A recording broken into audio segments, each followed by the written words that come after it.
All right, everyone, welcome back. Um, at this time, we'd like to welcome you all to a new session, and I'll be introducing Laila Aziz, who is the Director of Operations for Pillars of Community, a criminal justice organizer and law student. Layla is an abolitionist who believes that we can live in a world without cages. She has worked on numerous policy initiatives such as SB 1437, Time Done, and voter disenfranchisement. Layla, I'll pass it to you. Thank you. Well, first and foremost, I want to thank you guys for coming. When Candy and Piggy first spoke to me about this, I had to think about it because what we're looking at is a lot of the reform work that's being done and how we can maintain an abolitionist, more like Lauryn Hill College. She's like super duper late for everything. But how can we maintain an abolitionist viewpoint on the reform work that we're doing, knowing that, and many times, certain legislatures and even stakeholders will pass certain bills knowing that it's not going to do the work that we want to do, and as far as closing prisons, closing cages. So how do we maintain at all times that vision, that long-term vision of the work that we're doing on a day-to-day basis here and now, to ensure we're not feeding the system but closing the system down, shutting the system down? And that's a conversation that comes with experience, but it's a conversation that also comes with making sure that we're constantly in contact with our allies, with our loved ones. We're having honest conversations built on accountability. So I want to kind of back up and talk about that. And let's start with abolition first. Abolition means that there's no longer cages. We're reimagining the way that we're dealing with public safety.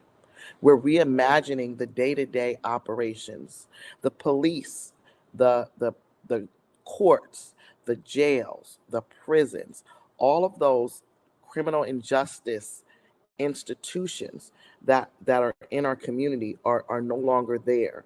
And we have the opportunity to look at what is safe for us. And for a lot of people, that's scary. Even though the modern police institution itself is not older than 200 years old, we have grown to believe that these systems, these institutions are well needed. Prisons and jails.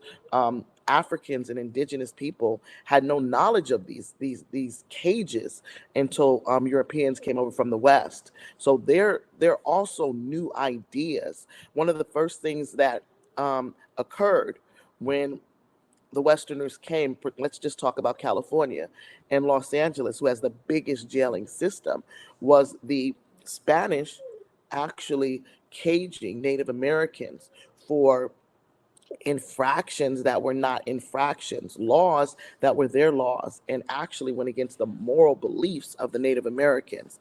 And they placed them in these cages in order to convert them into Christianity, or what they call Catholicism, which is they believe in Christ, which is another form of Christianity, and at and did not believe in the customs that the Native Americans, the indigenous people of this land had, and jails were used to do that. So when we look at that, we look at what are laws and how we create laws. And at one point, maybe 30 years ago, our penal code was about this thick, and within that 30 years in itself, all of these things became criminalized. Why do we need this many crimes, offenses? And some of it is because the money that goes to the state um, is bigger than taxes in a lot of ways. If you look at the courthouse in downtown San Diego, that beautiful courthouse that stands out, nothing else looks like it around it. Even the hotels can't even come close to the design of that courthouse. It was entirely paid with court fees. It was entirely paid predominantly with poor people who were forced to pay these fees as they went through this court system. So the reason for the courts many times is not about public safety, but to generate revenue for the state and to have certain people of color, of immigrants, and different people aligned to what they call Western values, which have nothing to do with morals. We had a case where there was a father who was teaching his child to drive, and he was from Syria, and his child was 16, and the family was having a great day at the beach, and it was something that people do a lot. And the dad was letting his daughter drive, and she accidentally pressed the gas and ran into a family. Nobody was severely hurt. I think there was a baby though that had some scratches, so there had to be some compensation, some understanding. I don't know about not driving though. I think that was one of those things that are a mistake, kind of like lightning striking. But his accountability when he entered the court system was deportation from his family, was prison time, and that's why um, the differences between what is needed for public safety and how our court system deals with things has done a lot of the damage. So we were able to fight for him, and we're able to keep him here. Is the baby's okay? The family's okay. They've been compensated for their damages. His family's okay. They're still together, and that's what we want. We want those things to look like that. Humans have always interacted. And at times there are damages with those interactions. How do we deal with those? How do we deal with harm, period? And that's one of the first things we look at when we're talking about abolition, is looking at not just what a person did, which a lot of times we want. We want blood, we want revenge, we want justice. That's what we call justice now, revenge. And not just what a person has done, but what is the cause of the harm.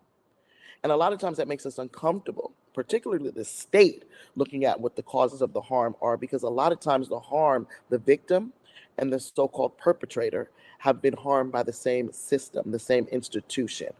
And those, that's why those the areas in the lines we start looking at things from interpersonal violence to horizontal violence, what they're called gang violence and things of that nature, why those things exist within those communities, and the foundation of that existence. And we look at trauma, and starting to call trauma by its name, though. We're looking at molestation, we're looking at rape, we're looking at violence, we're looking at lack of adequate education, lack of adequate food, lack of adequate health care. And we're looking at those different environmental risk factors that have done harm within our communities. And we look at what our government, the same government that builds that courthouse, with the fees, millions upon millions of dollars. Khaled said it looks like an ugly old shoe with its windows. And you look out, and if you've ever been in the back of that courthouse, it's just like, wow, this is like another place. And you look at where they chose to put their money. They chose to put their money into a place to criminalize people and make it look good, or an old shoe to some of us, instead of looking at the harm going on in communities and investing in stopping that harm, minimizing that harm, so that there are no perpetrators and victims. And that's the kind of world we want to reimagine. We're not saying that everything's going to be good and people are never going to offend people.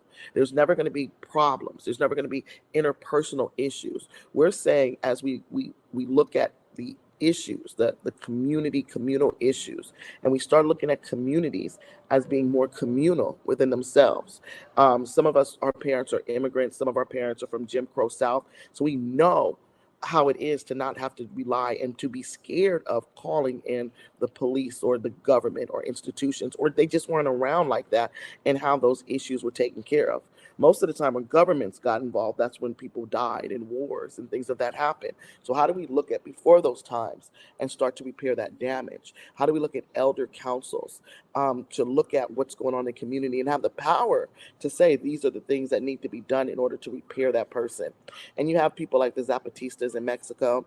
You have some small groups in Nigeria who do justice without the state and really look at transformative justice. And transformative justice, the topic itself has come out of victims, people who have been victimized for sexual violence. Because entering the court system as a rape victim many times is just as bad as enduring and remembering the rape itself. And so victims said, there has to be another way of doing this. I'm mad. I deserve to have closure. I just deserve to have justice, but I also don't want this to continue to happen in my community. And the state does not have the ability to keep us safe. So how can we, as survivors, look at a different system on the safety of our community and holding perpetrators accountable, but looking at the dual harm that we've all encountered within these oppressive institutions or oppressive places that we've been placed in. Let's look at taking off the bondage and the oppression within our community as a whole. And transformative justice came out of that, and came out of victims really having more power than ever before. You'll see DAs, when it's time to get reelected, they parade, who they call victims around. A lot of times they put money behind there. A lot of times they feed into our worst anger, our worst bitterness, which stops us from even being able to heal in order to perpetuate this victim against offender. And these people are not from the same communities, in the same places. And they parade them around to do tough on crime legislation. So we find ourselves in this, and we find ourselves trying to do this on the ground in microcosms, not on a macro level, because it's not supported, but on micro levels, the way we deal with the interactions. Things happen, and people call and says, I'm really upset this person did this to me. I don't want to call the police. What can I do? And managing those. And we're successful a lot of times, and sometimes we're not. Sometimes we don't have the resources. Sometimes we don't have the infrastructure because so much has been given to police institutions to do the work that we want to do. But then we go and we say, okay, now we have our communities that we're working, and we're using creative aspects. We don't want to think that no, training gang members on knowing their rights and protecting their rights would bring gang members together from enemy neighborhoods who would then develop relationships. Those are the kind of creative ways we look at horizontal violence, and look at people being able to overcome that violence, and look at the harm, the cross harm that has been done to all of them. And at each side, in any time of horizontal violence, particularly gang violence, we're going to have generations of victims and perpetrators on all sides, and how that comes out of the same root of oppression, and small things of that nature, how they assist with that. Gardening, feeding yourself. Sometimes people wonder, well, how is that helping? The food within itself, the garbage, the parasites, the um, what do you call it, preservatives, the different things that are used, and then the communal aspect of gardening and feeding and meal prepping, different things that I see some of these young sisters do across the nation, is in strengthening their bonds, but it's also creating a system of protection for these sisters, for these young women who and men who are now coming together as a community to bond if there's ever issues. And that really, when we talk about how we're going to deal with public safety, it's really community building that we're looking at. So then we go and we say, but we have to get our people out, and our people are struggling. And we look at the laws that brought them in there. We say, well, what can we do to get them out? And we start participating. And let's look at one of the bigger ones that we ended up doing a 180 on, and that was cash bail. For decades, we've been saying cash bail is unfair. Cash bail fundamentally is a war on the poor, who then pay a bail bondsman 10% or go in debt on a payment plan that they'll never receive back, when a person who is affluent can pay their entire bail and get that money back when they get finished with their court case. So it's a tax on the poor. And it keeps poor people who can't even come up with any money, like unsheltered folks, in there so the system can feed off of them. And it has nothing to do with public safety. It has nothing to do with the ability to show up to court. It has to do with money. And we began to fight, and there were campaigns to educate people. Many people didn't know that most people, well, affluent people, don't go through a bail bondsman. People thought that was part of the system. And certain people who had never been in the system didn't know that your 10% you gave to a bail bondsman, you never got back. That was their tax.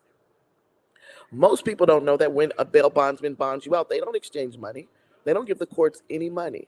And we have a bail fund, and we have to go, and it's a disparity. When we bail people out, they want cash.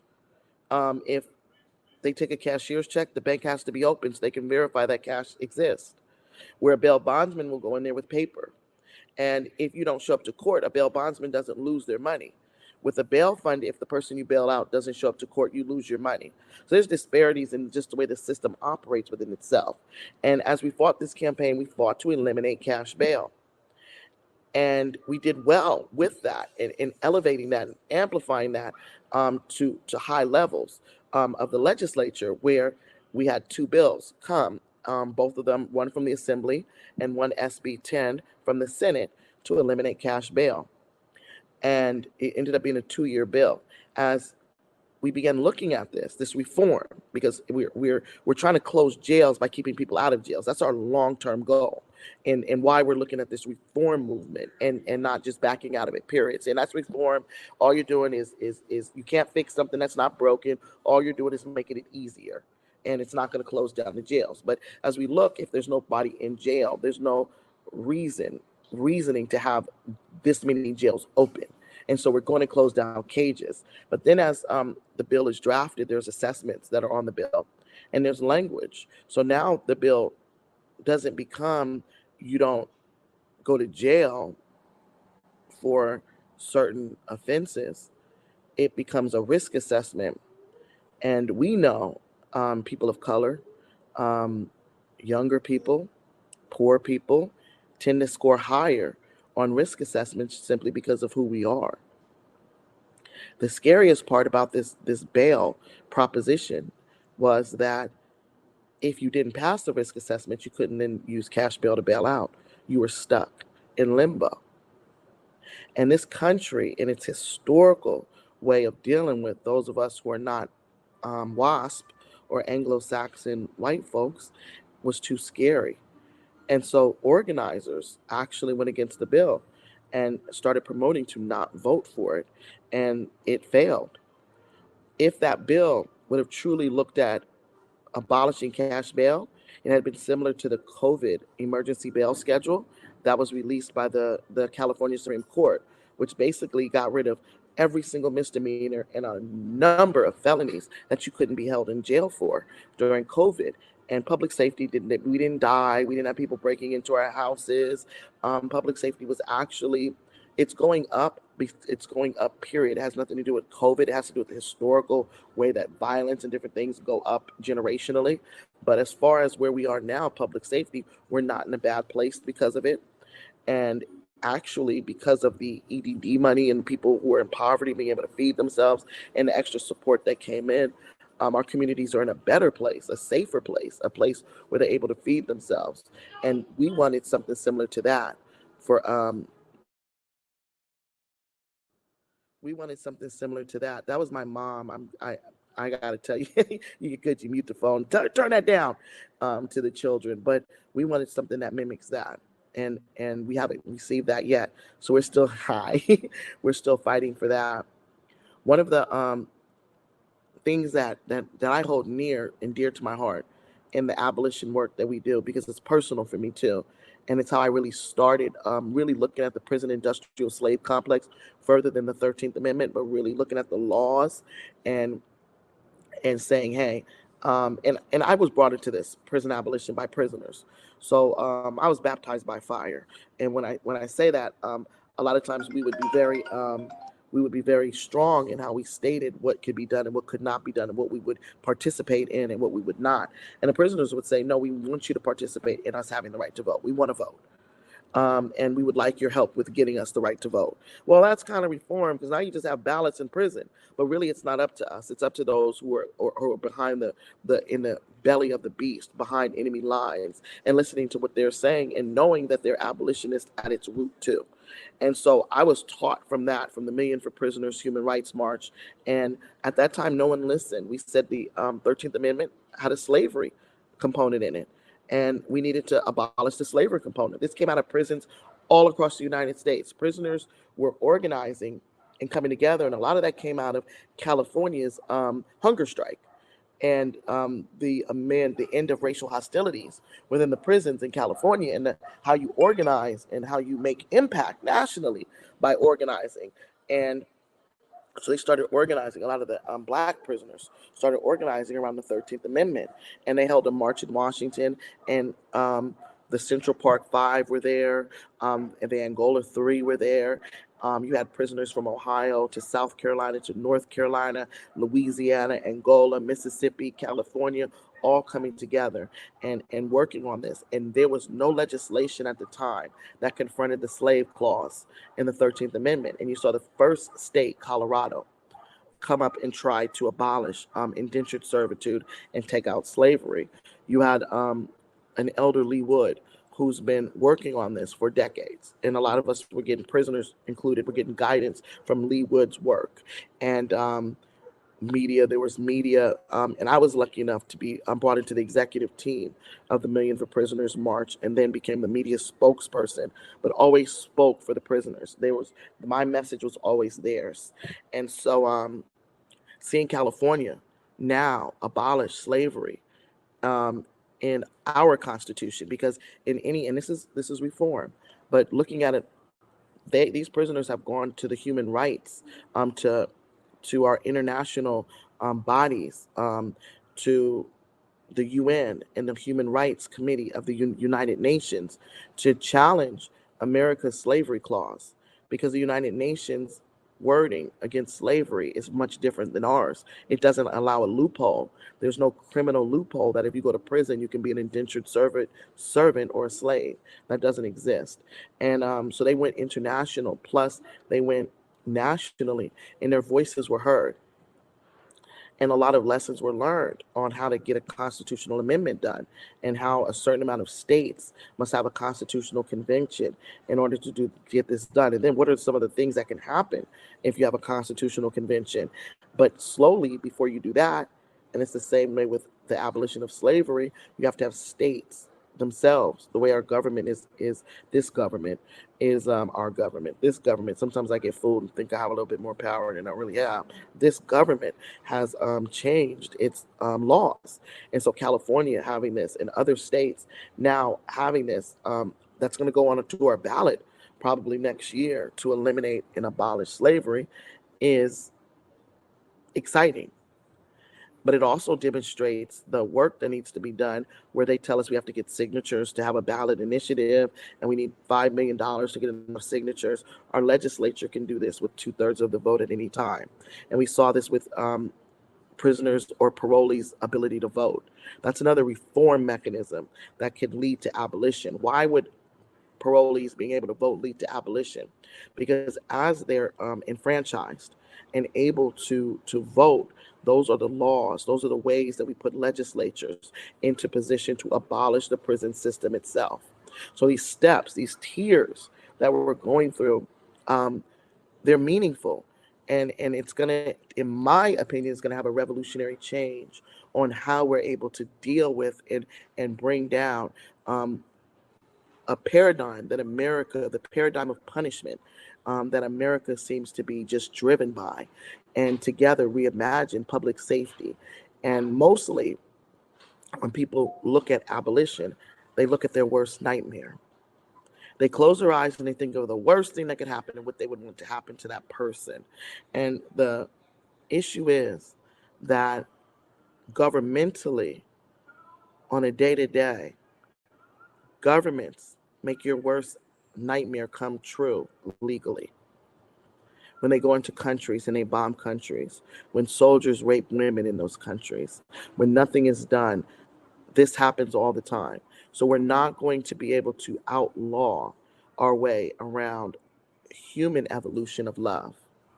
And those are things that we're going to have to do through community building, community development, transformative justice, and in small parts, restorative justice, which I'm not a huge fan of, more so transformative justice and transforming communities and the harm at, instead of blame, and real, but still taking accountability. I'm more of a fan of that. And so as we tear down these walls, sometimes the reform is a brick we're taking out, or it's a bar we're taking out. And we have to look at it that way.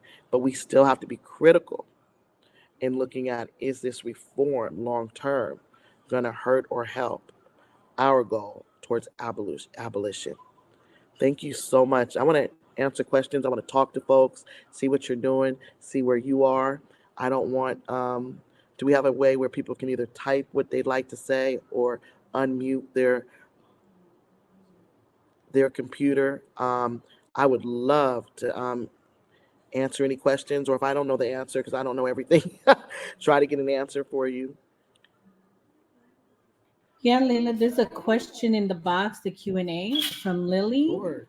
who's asking, what's your take on the restorative justice practices adopted by the San Francisco DA and Uncommon Justice? I don't know much about the San Francisco restorative justice practices. I do know that Chesa, um, if there's an understanding, he was baptized by fire. His parents both were incarcerated. His father's still incarcerated doing life. He's a public defender. He's seen everything. He stood up for things. I'm not saying he's a perfect person, but he does understand that what needs to be done, and that the system does not work. And so restorative justice is a start, It's where most of our courts are, even our progressive courts are now. And that's because basically what they're saying is instead of putting you in jail, we're going to give you the ability to restore the harm that you did. We're going to give you the ability to show how bad you are, how messed up you are, and make the victim feel better. And this can be done in different ways. I've worked in programs where they've had even a part of the restorative justice, just going back into communities and putting solar on homes for kids coming out of California Youth Authority, not directly to their victim, but to the community as a whole, restoring what they've taken out, putting back in. Where transformative justice is looking at the not just the what, but the why. It's looking at the foundation. So sometimes when you have a victim and a perpetrator in the same circle, you're looking at the foundational harm that they both have experienced. And it's not saying you're taking accountability for the harm that the victim had, but you're acknowledging the harm that all have had under capitalism and what it has done. And so restorative justice is okay. They go in there and they say, I'm wrong. I know I'm wrong. What can I do to make you feel right? And the person, the victim's like, well, I'd like this done or this done. Or there's a system where they have them do something that has nothing to do with the victim. But thank you. But really looking at how can we go in the heart of harm and transform communities and look at that because we're really all victims of capitalism and of oppression. Thank you. And there's a great YouTube if you'd like a breakdown of the origins of restorative and transformative justice. I got my transformative justice knowledge years ago from Angela Davis. She's one of my heroes. She rose out of critical resistance. And she has toolkits on there.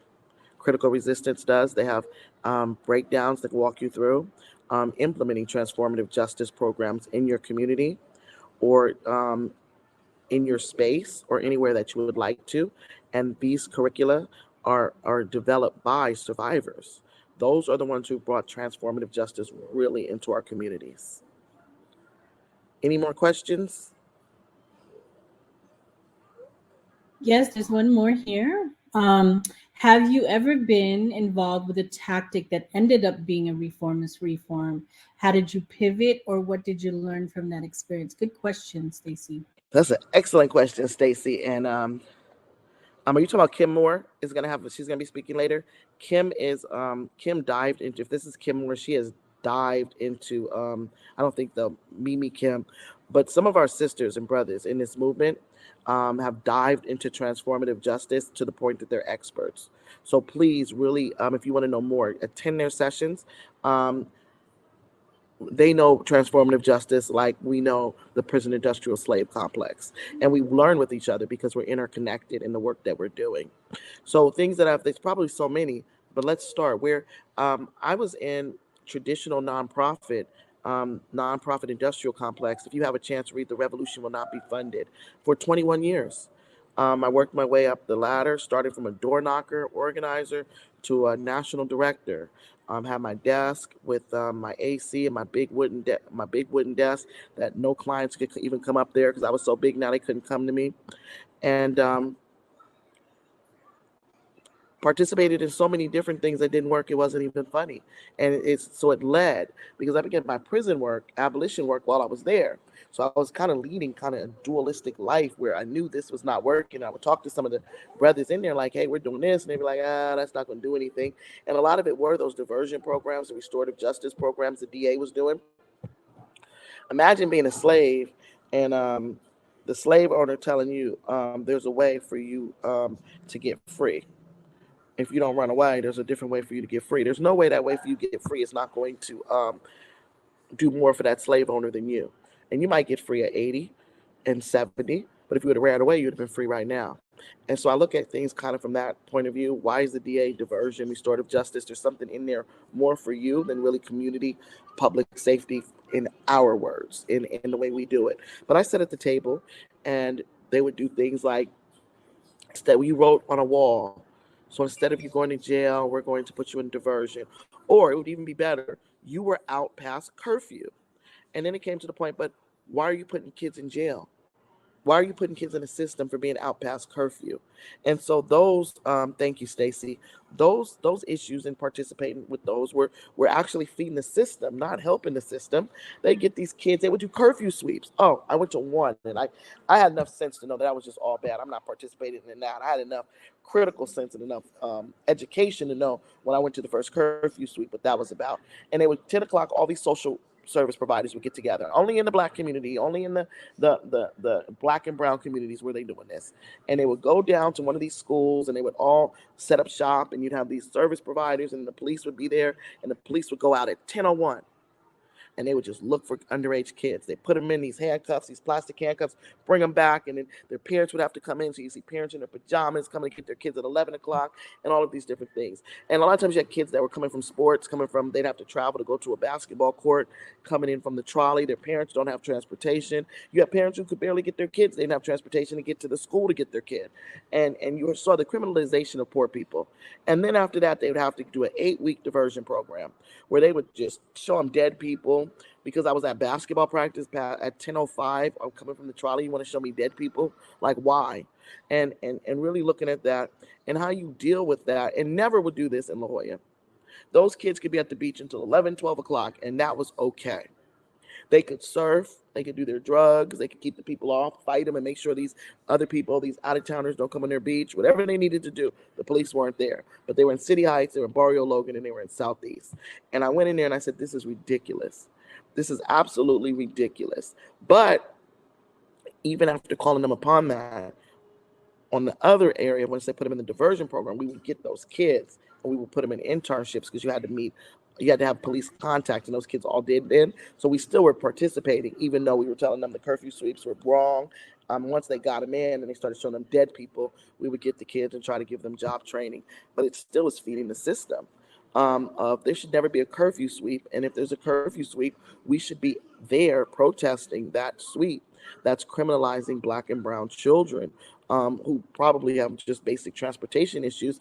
And if there's a situation and a kid doesn't have a place to live, or the kid doesn't feel safe at home, or the kid might be up to something they shouldn't be, there's a different way than putting them into the criminal justice system on dealing with that. That's much more effective than an 8-week show them dead people in a class at second chance. So thank you for that. So that's one of the many things to lead up to where I am of dealing with mess, and that's actually more harmful than helpful. Any other questions?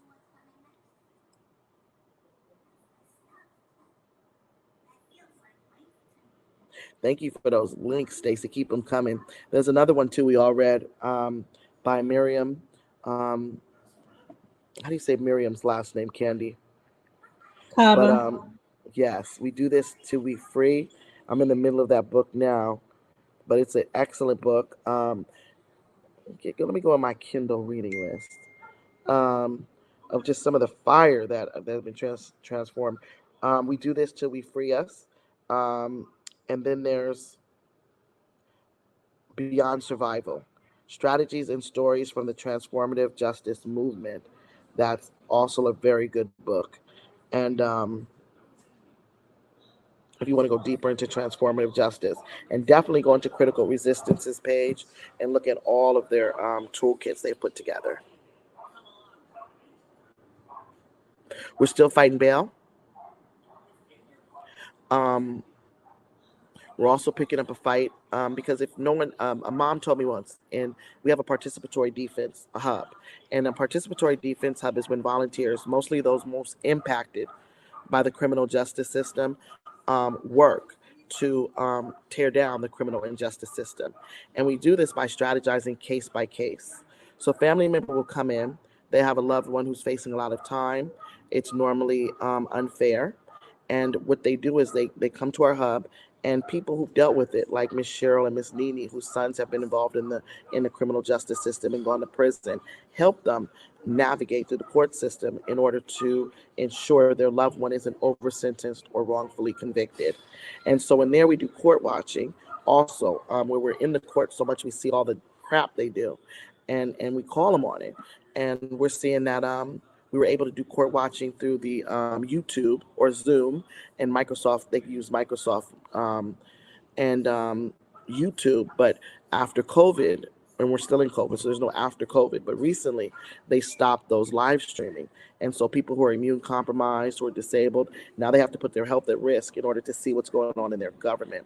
So we're fighting to get people the access to the courts again through the live streaming that can keep them safe and healthy. So if you want to be involved in anything of that nature, please let us know. And what's another question that came in? Yes. How do you see technology surveillance related activism as reformers or non-reformists? How can we tell the difference? Yes, this is a good one, especially with all the, the surveillance work happening here, particularly in San Diego. And Khalid automatically had a much better long-term. Khalid Alexander is the founder and president of Pillars of the Community. He's had more of a long-term vision on the impact and the harm that surveillance can do and how it actually propagates and assists in ensuring the infrastructure of the criminal and justice system remains intact. And so he comes one day and he's like, Laila, did you hear about these smart lights? And I'm like, smart what? Smart lights. He's like, they watch what you're doing. There's this micro data, there's this macro data, there's cameras, there's audio, and this company, for profit company, is the one who gets all our data, and our city basically sold it to them. And they're having these meetings. This is early on, and we need to go. We need to be at these meetings. So he starts calling everybody. I know Candy, you were called, and Serge, and me and Jamie and everybody to go to these meetings at this library, and no one's there. No one's there, no one's paying attention, but the police are there so they can say that they did it, it's rubber stamped. And so a coalition came out of that called the Trust Coalition, which is looking at surveillance from the smart lights to the shot spotters to different things, and organizers coming together. Well, why would they care? Why would organizers care if there's a shot spotter in our community and it says there's gunshots and they run? Number one, the community did not give you permission to do that. It's actually listening. That's what it's doing. It's listening to the community. So they give us these scare tactics. Oh, we're going to get the murderer. And if you let us just invade your privacy. But how far does that reach go into? And how much does that harm us? And then what does that do? Imagine people who are just speaking out against the government and their God-given right to speak out against oppression and resistance, and how that can manifest in them now being within the court system. We have thousands of political prisoners in our prisons. That's not a Russian thing. That's not a KP, whatever their CIA thing is. It was in Russia before it fell. That's very American to incarcerate people who don't believe or don't fit into the Western. They basically who want equality, true equality, and they're willing to do anything to get it. And so, knowing that, what is surveillance going to do? What is surveillance going to do to just Black and brown kids who are on the streets at a certain time? And how is that going to play into their criminalization and how they'll be looked at? If you look at gang laws, can you imagine a surveillance included in that, and how they would come to convict people of things with no crime, but to put people on something where they can look at their every single move, and who we don't live, and we refuse to live in a state that monitors how we think, how we look every single second. And I say that with an Apple computer and an Apple iPhone. So I do understand the contradiction in that. And the fact that if I go and look at something on here about what I want to eat tonight on Google, it's going to be in my Facebook. I get it. But really how law enforcement are utilizing surveillance and how we need to be smarter on surveillance is really needed. And that has to do with direct abolition, because with that resistance, there's going to be stronger surveillance. Thank you, Stacy. Any other questions? And I know that Khalid and Lily, she's a professor, they're working on an actual book now that you'll be able to pick up. That's really going to dig deep into that. If we look at what they did during the, what the police did during the George Floyd protest, and the first thing they did when they arrested protesters was take their telephones, because they wanted to try to use these conspiracy RICO and tie-in conspiracies of how these protesters, the government couldn't believe that people are just sick and tired of being sick and tired and hit the streets. There had to be some mass Russian influence going on or something in here. I don't know. But that's the first thing they did was they took their phones. And it was so interesting that they have a vendor. So they would take people's phones, and then one of our people that we bailed out got a call from somebody on who bought the phone on eBay. And so really looking at this surveillance and then what they're doing after. Oh, hi, Lily. I didn't know that you. I'm glad to see you. And to see how the police were not only surveilling the protesters, but then what they were doing with their private information, their phones with their pictures and everything when they were done with it, and how they were selling it to this other provider who was then selling it on eBay. So it was very interesting to see just the levels of surveillance and the levels of lack of privacy that are going on within our police department, sheriff's department, and FBI. When I say our, I use that very loosely. Any other questions? Well, we have good time. We have time till 3:10. But I guess I have a question, like, especially in this present time, I am trying to bring it to this present, but also like what is coming forward. Like, what are some things you think we need to look out for that could be on its way that we've got to make sure we really distinguish? What do we got to be aware of, especially as these like reforms come up, but also like how the work that we're doing in abolition or just in organizing in general? What are things that we need to look out for? What I see as we look at things and as things transform is they're going to go through our children to get in our households. So I see the school system even getting more harsh on what is allowed, what's not allowed, when they call police or other people to inform on families. And then through the not wanting to lose their children, the Pandora's box that opens due to that. So they're going to go through the school system um, to get into the family and the criminalization that way. The system itself needs capitalism. If they didn't have prisons and jails and different things, it's really a place to put people they don't have jobs for, or people they think are gonna, if they don't have jobs for them, are gonna get the people together and organize them. And so it's a strategic way of doing things. That's why you see mostly people of color, mostly nonconformist people, mostly non-heterosexual people, those kind of people that are kind of filling up our prisons in different areas because they're where they hide people with mental illnesses, people who haven't reached educational attainment. It's where they hide their America's flaws and lies.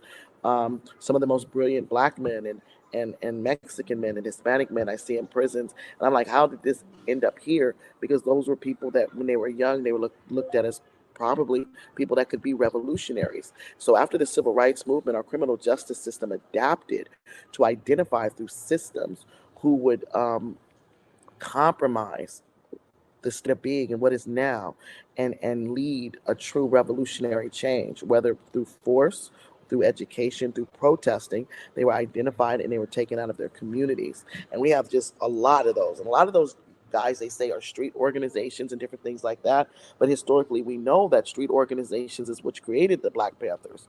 You had people coming through the Black Panthers who would then go to college, and you have organizations like SNCC, who actually came before the Black Panthers, but came into prominence through Black intellectuals. And how do we make sure that these people don't exist? And people don't understand, why would they sit and somebody think and look at how to create a system in order to stop that? And there's a reason for it, and they learned that through the civil rights movement, how to do that. There's books written about that. There's many counter pro articles about keeping away this so-called black or brown messiah who's going to organize the people. So our criminal justice system looks at these things and makes sure it identifies and removes anyone who shows the capabilities early on. And so we have to look at that too. I really believe it's going to come out of the family. It's going to come out of the CPS, which can then put criminalization on the family through the children, and to be very careful about what's going on and where your children go to school and what that school looks at. And I know a lot of people say, well, public schools are the greatest, and they are, but there has to be more of an understanding of how they're interacting with the government, though. And we see some administration in public schools do some real damaging things with the government and harm.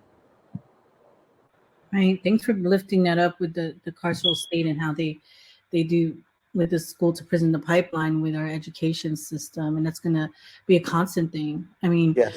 And I think it's important and relevant because one of the things that Dylan, who our featured speaker this morning, talked about was the collective study that's crucial in this time. And especially, when I was opening up talking about disability justice, because one of the profound work that's been out there in terms of like a disability justice framing is how Black disabled girls of color have been treated and hyper labeled and hyper surveilled, and that's also what creates that school to prison to pipeline, right? Because they're removed once they're labeled, once they're surveilled, they're removed. So thank you for lifting that up. We have about 2 more minutes. I think if there are any, oh yes, thanks for throwing that in there, Khalid, right?